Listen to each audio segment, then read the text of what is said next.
ঘটনা হয়েছে, একটা খবর পাইছি নদীতে একটা বাচ্চা ময়রা লেগে রয়েছে।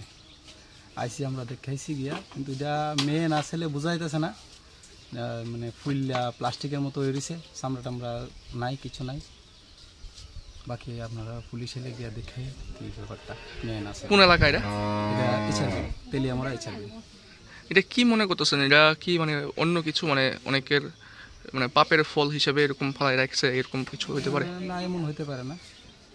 এটা মোটামুটি বড় দেখাতেছে বাচ্চাটা, বড় ম্যাচিউরড বেবি নাকি? প্রায় 3-4 মাসের বাচ্চা এরকম দেখা যাইতেছে।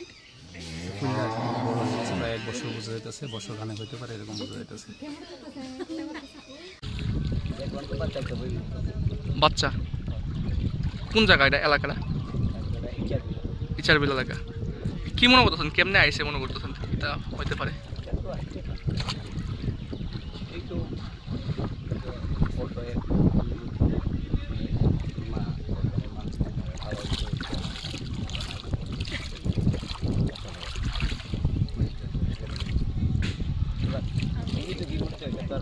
মানে এই যে এটা সভ্য সমাজে এরকম কাজ মানে যেই করতেছে, কাজটা কি ভালো হইতেছে নি মনে করতেছেন? কি মনে করতেছেন? কারণ এটা কি মনে করতেছেন, এটা কি মনে করতেছেন মানে কারোর পাপের ফলও হইতে পারে এটা? হয়তো বাচ্চাটারই হয়তো হ্যাঁ